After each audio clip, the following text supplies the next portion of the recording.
Welcome to Spirit Club, a podcast and community where we talk about what's really running the show, your inner world. I'm Angel, your host, your guide, and your spiritual bestie. Around here, we're all about doing the inner work because your outer reality is only ever a reflection of what's going on within. We practice radical ownership, freedom in faith, surrendering our path to God, and trusting our intuition like our lives depend on it.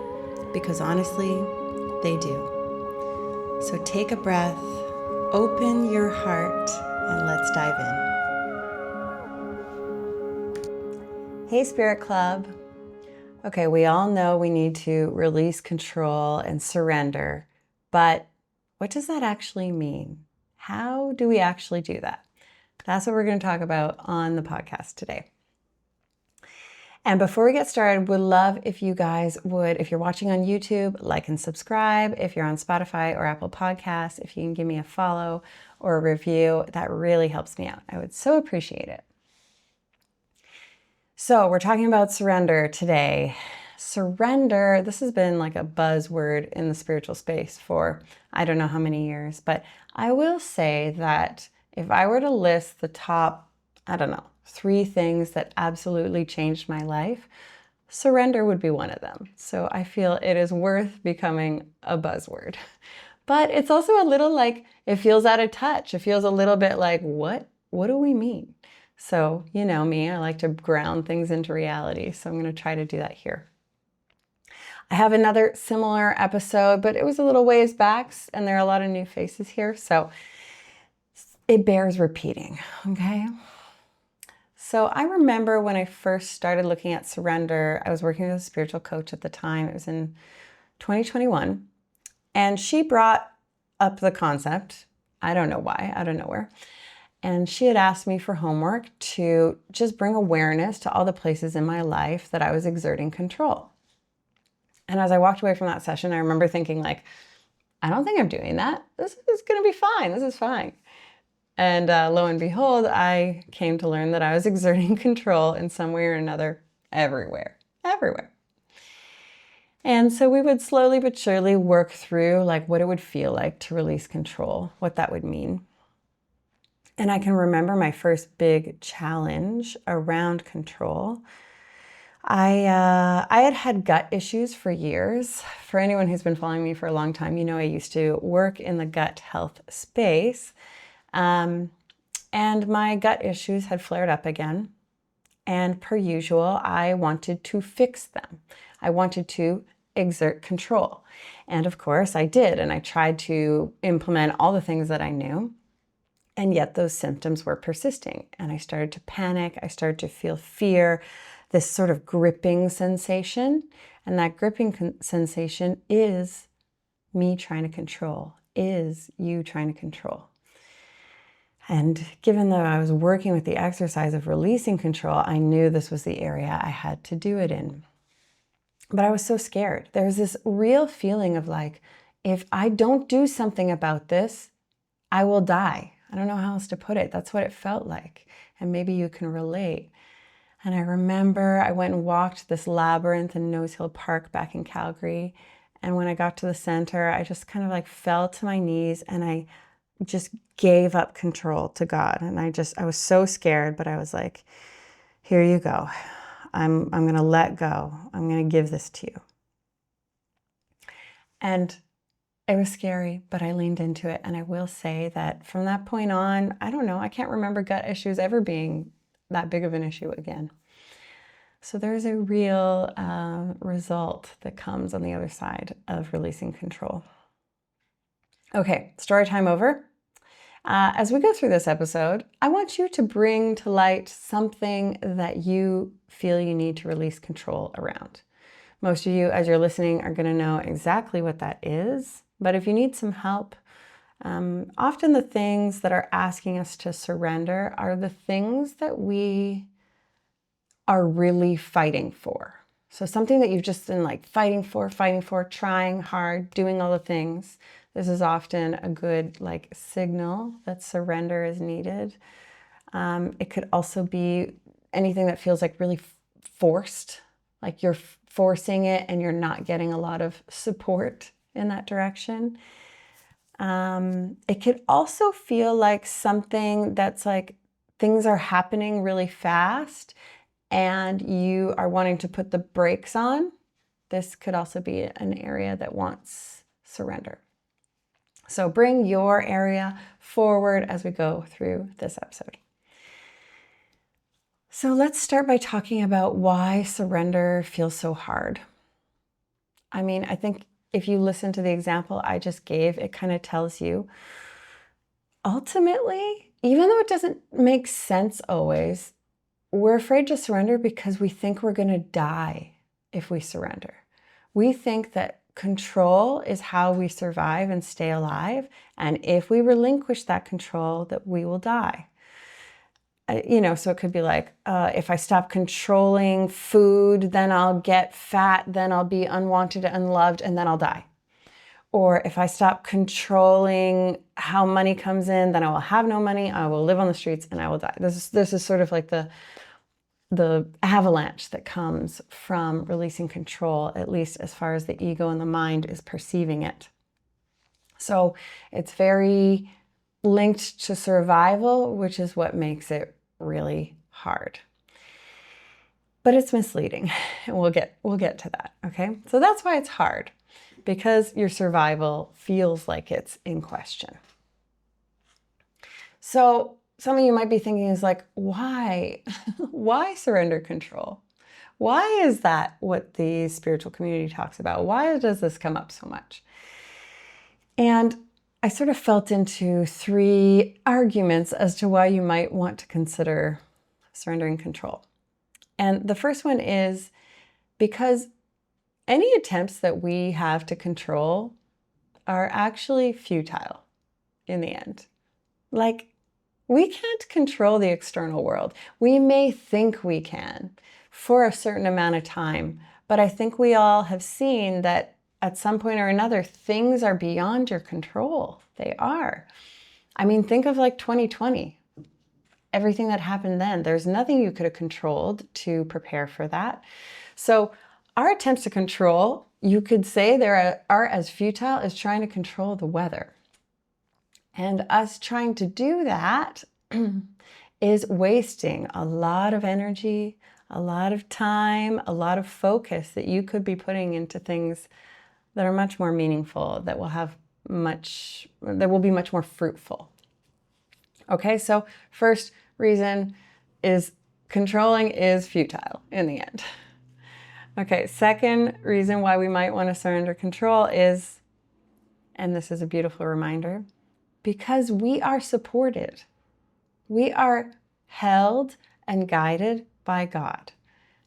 And God, imagine God is painting this beautiful masterpiece of your life, and God has every tool, every color, every type of paint, every canvas that ever existed available to them to paint what is the most aligned, highest, and greatest good outcome for you. Whereas you and I, we have one color and one paintbrush. And we think that this is the most aligned possible best outcome for us. But we don't know. We don't know. There are so many perspectives, possibilities, opportunities that aren't even in our field, but they are in God's field. So why do we surrender control? Because don't you want the masterpiece to be made by God and not your very small, narrow window of perspective? It will be much more beautiful. And in the end, if we control the outcome, we're sort of like painting ourselves into a much smaller world, smaller and likely unaligned world than what our soul wants. Okay, and third reason why we might want to consider surrendering control is because resisting that surrender creates a lot of distress. It creates stress, anxiety, depression in some ways. So if you're resisting, it's almost like being in this giant tug-of-war with the divine, and you're just pulling and you're forcing and you're trying so hard, and all of that it's just creating so much stress and suffering for you and I. It's so much unneeded stress and suffering because you're trying so hard and you're still not getting the outcome you want. So surrender and control kind of can bring you more peace, more happiness, more fulfillment. All right. So let's see. If I've sold you on surrender, now you're wondering, but how? What do you mean? Do I just say the words, I surrender? And in some cases, yeah, you say the words you surrender and you actually let go, but that might not be the most helpful advice. So I've got 7, tips, ways, practical things you can do to help you get better at surrender, to help you start surrendering in that area of life that you called forward today. Okay, so the first one is to build or take a look at your track record. Okay? One of the reasons that surrender has become a much faster process for me, faster and easier, is because I have concrete examples of where I surrendered and the most magical outcome that came down the road on the other side of surrender. For example, living on a Greek island. Okay. Do you think that I had ever imagined that? Ever? No. It's not like I dreamed of this my whole life. This came on the other side of surrender, as did my intuitive gifts, my spiritual awakening, all of that. Was never in my sphere, came on the other side of surrender. Shane re-entering my life, and now we're soon to be married. That came on the other side of surrender. So I have this track record, and I can reflect back on the track record and go, yeah, okay. No, I know that this will be more beautiful than anything that I can imagine, so I'm going to surrender. So you can do this for yourself as well. So you can sit down, do a little journaling, and I would start with thinking about the most beautiful things that have come into your life. Maybe they're opportunities, people, something to do with work, money, whatever it is. Consider those and then flip further back and ask, what did I do to bring these into my life, to call these into my life? And take a look and see if there was some letting go or some surrender that happened before that. And you can also do this the other way around. So you can take a look at, okay, what are some outcomes that I have 100% controlled in my life that I want this, I'm doing this, it's going to be this. And then take a look at, was that outcome the best for me in the end? Was that the highest and most aligned outcome for me, the one that I controlled? I know in my case, it certainly was not. So that's how you can begin to sort of build this track record, and it will help you to further trust and surrender moving forward. Okay, my second tip for you is to start to surrender in small ways to build it like a muscle. Okay, so maybe you look back and you didn't have a track record or you couldn't really remember. Well, you can start to build that track record now. Sorry if you guys can hear my dog, he's yawning. So you can start to build that track record, but do it in small, bite-sized ways. Do it in small ways where what it is that you're going to practice surrendering with is not life or death. Something that's really low stakes for you. So ask yourself, where in my life am I not getting the results I want that I can practice releasing control in sort of like a safe way? Okay? So for me, just to give you an example, we are planning a wedding, and it's been difficult from day one. Things work very differently here in Greece. But, we had so much time ahead of us that I was like, whatever, it's all going to work out. It'll be fine. And now here we are, like 6 weeks from wedding day, and things are still moving at a snail's pace. Oh my goodness. And so, because it doesn't seem to matter what effort I put in, things don't really move, I see that this is an opportunity to surrender. So I ask myself, okay, where in this list of things to do can I just lean in and trust that it will work out. And that, that is a good opportunity for me to do it in a low stakes way, because it's a wedding. It's not life or death. You see what I mean? So give that a try. All right, third tip is to take advantage when things don't go as planned.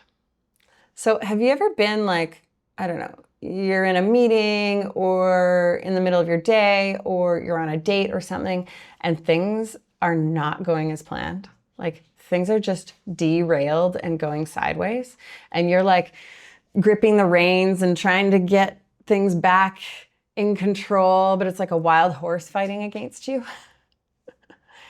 When this happens, this is a great opportunity to surrender control. I'm the worst at this, just so you know. I can see it, but it's a struggle for me. So yeah, this is an opportunity. When things are just fighting against you, the answer is not to plow ahead. God is showing you another way. You are being nudged another way to see something else. And so this is an opportunity to lie into the fast flowing river and let it take you, rather than trying to control it into place. Okay? So this will ultimately help you get better at surrender. Okay, number 4, a mantra that we can begin to work with is, I am open to another way. I am open to another way. So often when we're trying to control something, we are controlling either how we get there or where it is we're going, like the destination. And we get very narrow. It's got to be this one way. So I am open to another way is saying I'm open to another way of getting there. And I am open to another there, like the destination being different than what I'm trying to control it into. So I am open. What if there were another way? What if there were another easier way? What if it all works out, but it's just another way? Okay, so I am open to another way. Help me be open to another way. All right, 5th tip is to work with the body. So you guys, this year, more than any year, it has been coming into my field. I've had a lot of somatic practitioners on the podcast and just in conversations with people, how we can work with the body to do this inner work rather than through the mind. And on this podcast, we do a lot of it through the mind. I don't know why. I wonder if it's because of my practical nature, or if, a lot of the listeners were really analytical. I don't know. But we work through the mind and the spirit here at Spirit Club. But you can also work through the body. You know that you can totally just surpass the mind and go through the body. It's wild. You guys should check out those episodes. We've got Melanie Smithson, Nikki Norenberg, Jermaine Cookson. I'll try to link them in the show notes. Anywho, so how do we work with the body to get better at surrender? Softening in the body, releasing grip in the body, deep exhales, really releasing, loud releasing exhales, shaking, that's really surrendering. You can go get into a river and allow it to take you away. You can go on a walk and let your feet guide you, not your mind. Lots of different ways that you can allow the body to sort of like embody surrender rather than doing it through the mind. And actually, Melanie Smithson, she wrote a book. It was called Shake Yourself Free, and it has something like 80 somatic exercises on surrender. So I would highly recommend checking that out. Okay, number 6, and this is sort of like almost philosophical, but it needs to be said. If you want to improve at surrender, you must release the outcome. It's almost like that is the ultimate in surrender, okay? Because a lot of the time people think surrender is surrendering the how. So like, I want this and I surrender how I get there. Okay, yes, that is one form of surrender. But the ultimate surrender is I surrender where it is I'm trying to get. I surrender the what. And it's hard. This takes like full trust. This takes full like, yes, I am taken care of. But this is the one that has made the biggest difference in my life. And so, for example, I'm practicing this right now in my work. This year, I have felt very called in a direction to step into bigger spiritual leadership, more speaking, more creativity. And, I have a vision at the end, and I'm working towards it. I'm devoted. I'm taking steps. I'm dedicated. And I'm equally unattached to what exactly that's going to be. I'm equally unattached.